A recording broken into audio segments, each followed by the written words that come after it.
Next article here is the Federal Reserve's housing recession dilemma. Wait, what? The Fed again? What the F? Housing. Oh, Merry Christmas. Housingwire.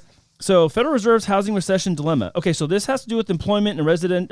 First of all, there's got employment and labor market. You have inflation, you have interest rates, and now you have the construction worker dilemma.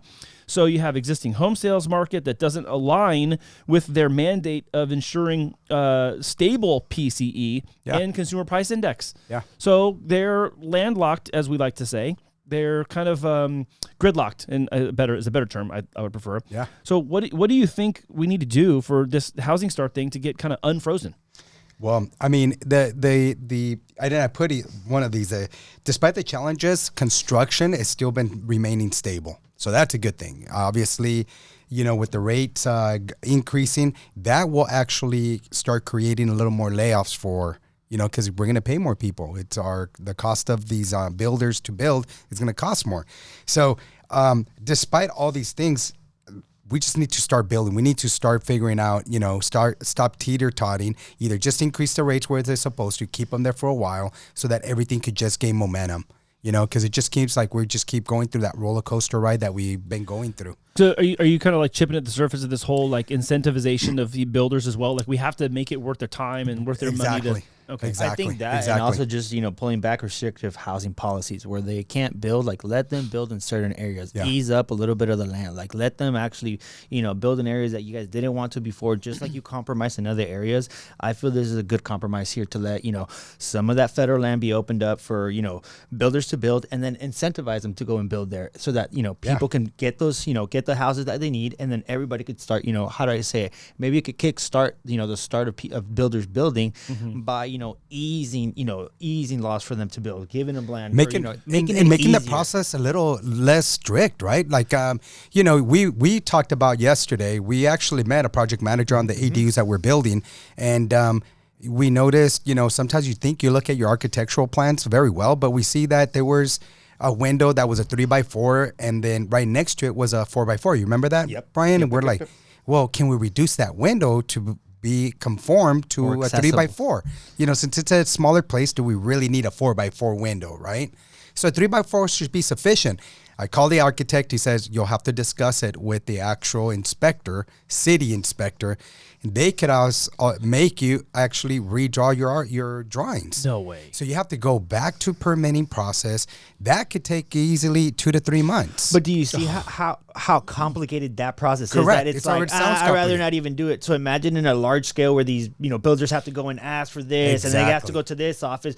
I'd rather not even build. I'm losing money by trying to go out and basically get this to happen when they don't want to play ball with me. Because there's carrying costs, right? There's carrying costs. So 2 months of the property not being built, that's, when you're talking the millions, that's a lot of money. And imagine I have to hold this project or this loan while I'm still trying to get the city to work with me and let me actually break ground. Exactly. How do I build? At the risk of potentially sounding naive, I'm going to say something that I think is applicable for new building that we already see working in the ADU space, which is the city already has pre-approved plans. And if you use those, they can fast track your permitting, and you can get on with your construction a little quicker and a little more accessibility, right? Mm-hmm. And it's not necessarily a reduction of the rules. It's just that they've already done all their side of the work to kind of stamp these different floor plans are approved. You want to use one of these, there you go ahead. What I envision is possible is developers that are around the areas. Let's just use our neighborhood as an example, right? There's all these different builders. If they can kind of lift those same floor plans of community ABC and get the right to build over in this other area, neighborhood XYZ, and they can use some of those same permits and some of those same floor plans and the layouts of the neighborhood, I think that's going to help us. It doesn't change how quickly they can get built as far as first pour of concrete to, final nail, but it may help on the prep side, reduce it from 12 months to get started to 3 or 6 or something. We got to get a builder in here. We do. I'm just hypothesizing. That's really good. Although it might not solve the problem, it gets it started. It gets us moving forward. It opens up the door and invites, change. It invites people to come and say, hey, well, we can, move things around. We want to do this. I think it just invites. What do we already have in our hands? What do we already have that's been approved, that's acceptable, that's already been signed off, that we can just go and duplicate over there? Yeah. I'm sure I'm overlooking, or I just don't know what the problems are with that. But it seems on the surface level, given what we do know, it seems like that should be a possibility. Yeah, absolutely. And I mean, for all the people that work in our government, local government and government, you would think, they have the manpower to, work quickly, but. Yeah. Yeah. And they keep citing too that mortgage rates are part of this, but I'm getting to a point where I feel like that's like a convenient scapegoat. Mortgage rates are high, we don't want to build. That's only one of the variables. Dude, I feel like people need housing. I feel like it's like absolutely. When we're in a relationship, the lender just always gets blamed. Just blame it on the banks. Blame it on the lender. Let me give you an example. So last week I had to go downtown, and I was shooting this little construction bit over in this building that's kind of right by where the rail line is downtown. And just east of it, like 2 blocks, there's a massive residential condo complex going up. And I'm looking at maybe 500 to 600 units. Wow.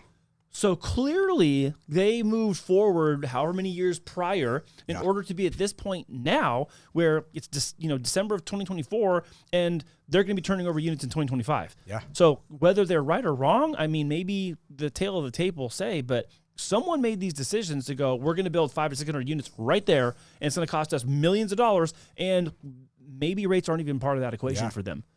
Well. So if rates go down, it'll be good equation for them, beneficial. It will. I mean, it's kind of one of those where I feel like the scales are unequally balanced. They're like, we're going to use rates as the excuse when it's convenient, but we're not going to credit rate reduction for the reason that the sales are good. No, why would you do that? Why would you do that?